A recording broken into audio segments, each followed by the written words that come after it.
this about me, not that you would, you stalker, I'm a music fanatic. I consider myself an amateur multi-instrumentalist, as well as the best shower singer in my house. Music is my life. I listen to it while I'm working, while I'm relaxing, while I'm gaming, even while writing the script. And a lot of the music I enjoy is from video games. See, video game music is one of the most powerful tools a developer has. Without music, an entire scene can lack any sort of emotion. It can be dry, lackluster, without effort or backing. Without music, there's no foundation for immersion. When I hear a piece that gets me excited, frightened, scared or nervous, it pulls me into the game even more. So this top 10 list isn't the best music in video games. I'm sure some people leave these pieces lack style or innovation. Some may find them annoying or others find them rather dull, but for me, these songs conjure emotions. These songs make me crank up the volume every time I hear them. They put me right into the game and push me to continue on.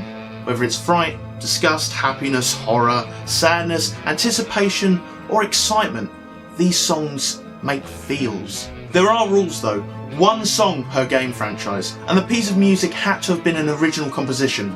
I'm sorry Jingle Jangle Jingle, as much as I loved you and as much as you pushed me through the Mojave Desert, I can't include you. And do remember that this is my list and how it makes me feel, so this is going to be quite subjective. Keep that in mind. Also, there may be mild spoilers ahead, so you have been warned.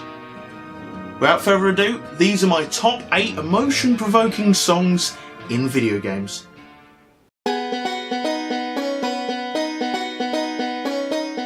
Okay, 8 starts off quite weird.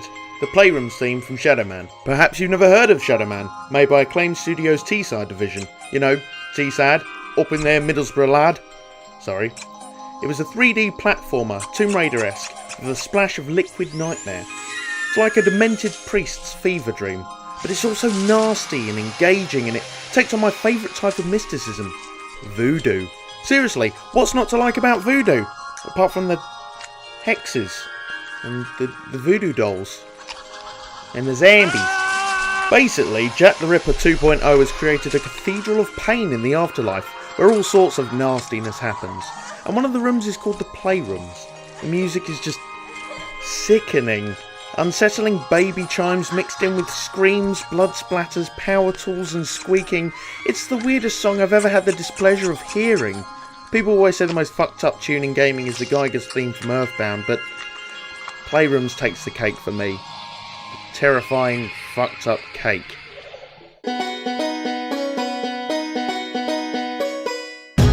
In their tongue, he is Dovahkiin, Dragonborn. Dovahkiin, and the race of Skyrim. Alright, I have no idea how the lyrics go, but I love this theme nevertheless. Something about this new age take on the Elder Scrolls theme has me quivering every time I take up arms against my scaly foe. I find myself regularly singing it, opera style, while my concerned family group outside the door wondering if insanity has already taken hold.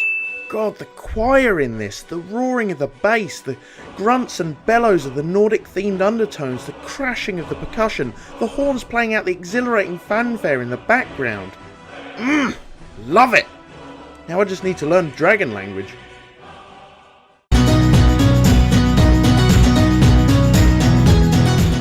Here's a confession for you. I'm a massive baby. I cried to the Green Mile, I cried to the first 10 minutes of Up, and I certainly cried at the end of Toy Story 3. There it is. I said it. I'm sorry, I feel... So it'll probably come as no surprise that the track Painful Memories and Heavy Rain plays at my heartstrings like a harpist on coke. It's the delicate finger strokes of the dampened piano that catches me every single time. One of the first times you hear this piece is when Ethan awakes from one of his episodes, clothes sodden with rain, confused and alone. The soft but punctual, almost haunting melody of the piece gives pertinence to the anguish Ethan must be feeling. Helpless, hopeless with grief over the loss of his son and the impending demise of another, the tune teases no hope, just quiet despair. Sadly, the composer, Normand Corbeil, died of pancreatic cancer on the 25th of January 2013, and may I say, the musical world is all the poorer for it. Thank you, Normand. Thank you for this beautiful track. Right, we're going to make a new adventure action game that's going to be loosely based on Indiana Jones. Could you compose a theme for us? And that, dear viewers, is the most terrifying thing a composer can hear. How one is supposed to create a track that conveys long-flown adventure and high-paced action while the Indiana Jones theme exists is beyond me. But by God, did Greg Edmonson manage it. The proud, pronounced bass of Nate's theme dominates this piece, giving the sense of endeavour and mystery that you feel while playing the game. The places you'll visit, the obstacles you'll overcome, Nate's theme is that rich cacophony of orchestral brilliance that tells the tale before the game has even started. Also, it makes everything normal seem amazing.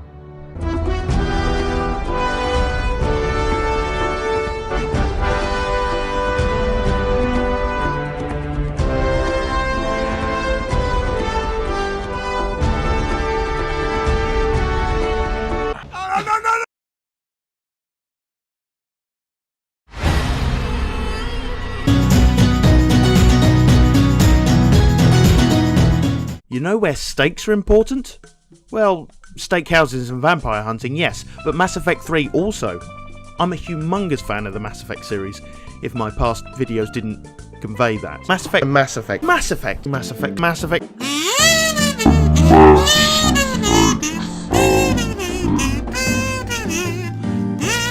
And I believe 3 was a well-deserved end to the trilogy. I've got to be honest, the latter half of the main game and the DLC disappointed me somewhat, but what struck me was the intro.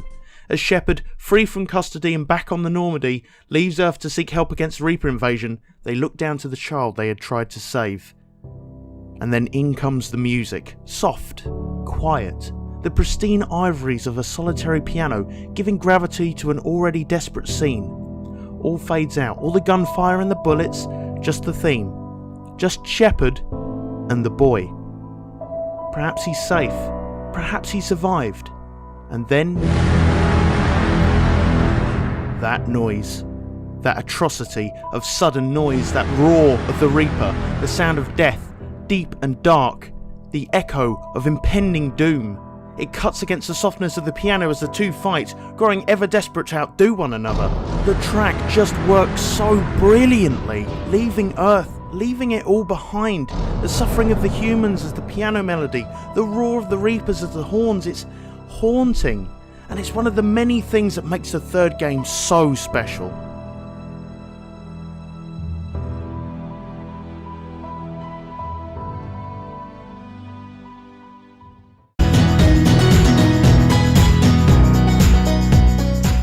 Picking one song is a travesty. I'm sorry, but it is. I should be hung, drawn and quartered for having to make this choice. I swear there's some ancient Swedish treason laws I must be breaking right now. Payday 2 is a game for criminals. You rob banks, people, museums, art galleries, casinos, trucks, presents? A merry payday Christmas to you. You wankers! And with you is this man, Simon Viklund. He voices Bane, your control guy who informs you about enemy spawns, objectives and the like. Simon Viklund is also with you in the fucking awesome soundtrack he provides. He carries on the wonderful tradition of the Swedes, poorly assembled furniture, stinky fish and electro music. And I swear to you, every goddamn track on this soundtrack is golden. But I went with Dead Man's Hand. I was gonna go with Breach 2015, but the new track for the Golden Grin Casino heist just outdoes it. The thumping bass, the little additions of big band samples as the bridge, the grinding electronic beat, oh god! Fuck Skrinex and Deft Mouse. Simon Viklund is the master of the thing with the laptop where you press a button and then you get loads of money. I don't know what it's called.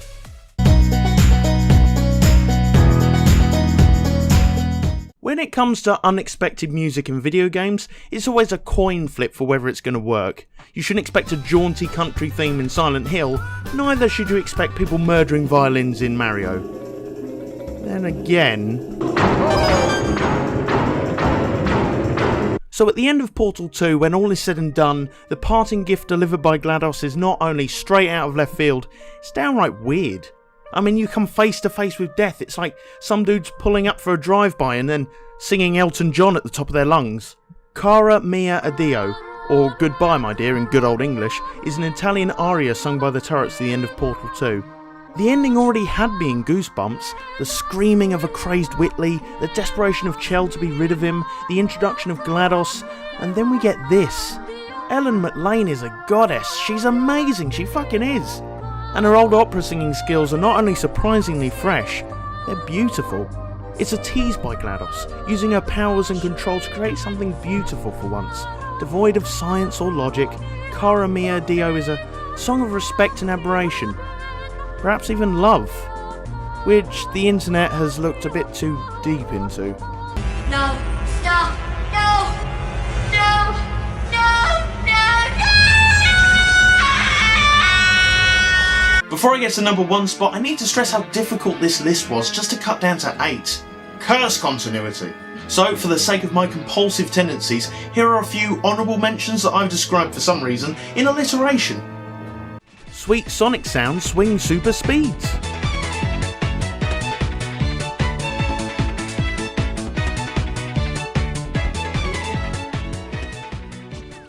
Molgera's mighty malcontent matches manic melodies.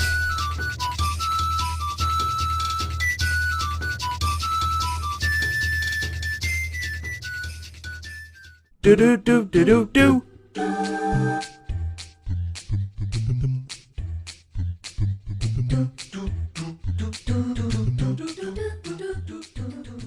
Snare strikes scout soldier spy.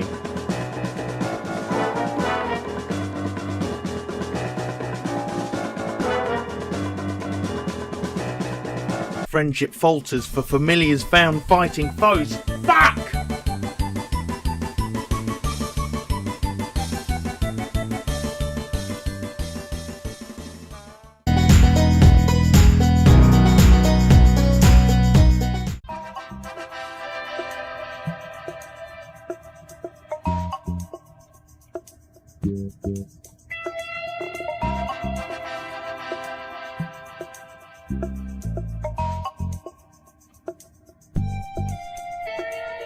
Fuck you. Seriously, fuck you. Most of you will disagree with me, but fuck it. Let me take you back. December 8th, 2006. Extreme shortages of weed throughout the land of Britain. I was lost, without hope. My dad had to hunt around everywhere to just find one, and after much toil, he managed it. On Christmas Day, I opened my Wii and discovered the truth. The gimmicky piece of shit that it was. It didn't feel like the GameCube did. I'm sorry, Dad, but I was heartbroken. 2 years later, I visit my friend Lyle for the first time in a while. That rhymed. He has a PS3, which I didn't think much of. Him, his brother and I sit down to play their new game, Little Big Planet. And that music, that fucking music starts up. The garden theme. Something about this triggered something in me. The Wii felt new and revolutionary, yeah, but it wasn't anything special. It felt like a gimmick, something cheap and nasty, made for the sake of evolution and gaming, but this? Little Big Planet was a platformer, the genre I fell in love with, the genre that got me into gaming. Bright colours, easy controls, brilliant writing, and Stephen Fry is the fucking narrator? No waving your hands like a dipshit, no taking a chunk out of your television, no, just me, a beanbag, and a controller. And it was all those years ago. After the Wii, I was basically put off of console gaming, and it was Little Big Planet that revived my interest. It's the game I go back to, the one I bring out at parties, and it's the chirpy plucking of the mandolin and the bubbly whistling from this wicked little theme that started it all. Little Big Planet has a crazy good soundtrack, but it's this song that sticks with me to this day.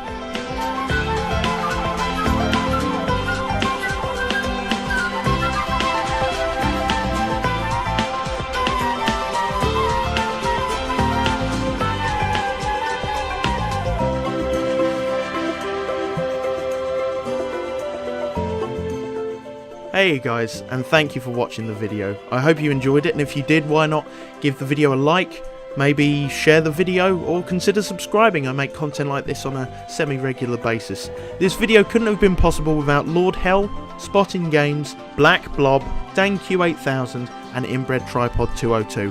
Their channel links will be in the description below. Please check them out, they really did help me out on this one. But that's all for now, Bin Raiders. Keep bin raiding, and I'll see you next time.